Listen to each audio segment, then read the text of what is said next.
最近的国产古装剧市场又迎来了一匹让人意外的黑马，它就是由丁禹兮、邓恩熙主演的《花开锦绣》。刚刚上线不久，这部剧的热度就一路上涨，不仅在腾讯视频站内热度突破25000，更直接冲上猫眼热度榜第1。这样的成绩对于一部刚刚开播的古装剧来说，无疑是一个非常强烈的信号。但真正值得关注的问题是，《花开锦绣》为什么能够这么快吸引观众？仅仅是因为丁禹兮和邓恩熙的主演阵容吗？显然没有那么简单。因为如果你真正看过这部剧，就会发现《花开锦绣》走的根本不是传统古装偶像剧那条熟悉的路线。它有爱情，却没有把爱情当成全部；它有权谋，却没有完全陷入后宅争斗。更重要的是，它把生存、追逐、逃亡、反抗和人物选择全部揉进了故事里。也正因为如此，这部剧从一开始就给观众带来了一种完全不同的观看节奏。今天我们就来聊一聊《花开锦绣》到底凭什么能够迅速冲上猫眼第1，以及丁禹兮和邓恩熙这一次的合作，为什么会让观众越来越期待。首先必须说的就是这部剧的开局速度。很多古装剧在刚开始的时候，往往需要花费大量篇幅介绍人物关系、家族背景和各种复杂设定，观众需要等很多集才能真正进入主线。但是《花开锦绣》显然没有选择这种慢节奏，它从前期就不断制造危机，人物刚刚进入一个新的环境，新的危险就已经出现，刚解决一个问题，下一场追逐又接踵而来。这种连续不断的变化让观众很难产生明显的拖沓感，甚至很多时候你刚以为事情终于平静下来，剧情马上又给你来一个新的转折。这也是为什么不少观众会觉得这部剧不像传统意义上的古装爱情剧，反而更像是一场不断升级的冒险。而这恰恰是《花开锦绣》最特别的地方。第二个值得关注的就是它对古装世界的呈现。这一次，故事并没有把所有场景都限制在熟悉的庭院、宫墙和宅院之中。从江南一路到西北，人物的行动范围不断扩大。山西古城、敦煌沙漠等不同地域空间，让整个故事拥有了更加明显的公路冒险感。换句话说，观众看到的已经不只是人物之间的情感纠葛，而是一场不断向前推进的旅程。这种空间上的变化其实非常重要，因为当人物离开熟悉的环境之后，他们面对的问题也会发生改变。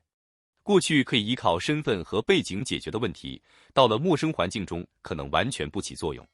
于是人物必须做出新的选择，而这些选择也恰恰成为推动剧情的重要力量。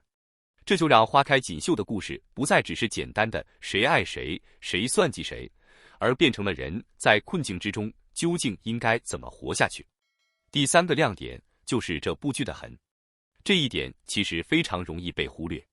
很多古装爱情剧为了保持人物的精致感，会尽量避免让角色看起来太狼狈。但是《花开锦绣》却明显没有那么克制。丁禹兮饰演的角色脸上出现伤疤，邓恩熙饰演的角色在暴雨深夜里甚至不得不通过极端方式应对身体危机。这些情节看起来并不漂亮，甚至有些让人不舒服。但恰恰因为真实和狼狈，人物才开始真正拥有了活人感。他们不是永远衣着整洁、永远冷静漂亮的古装偶像，他们会受伤，会害怕，会狼狈，也会在危险面前拼尽全力。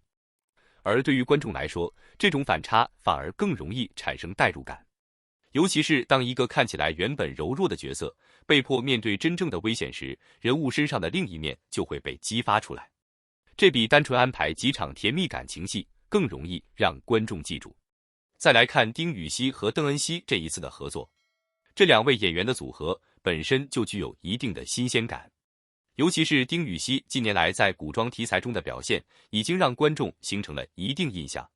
但是这一次，他并没有简单复制过去的角色模式，人物身上更多了一种经历危险之后留下的疲惫感和压迫感。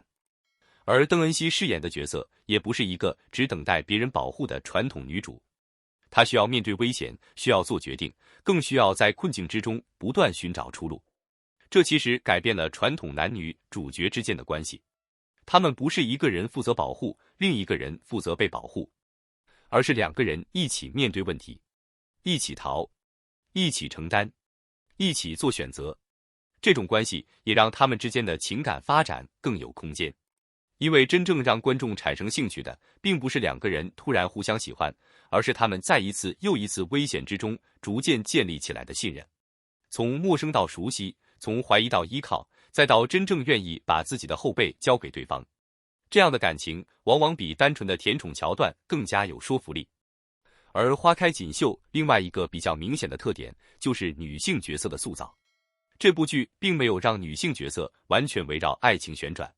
她们同样需要面对现实选择，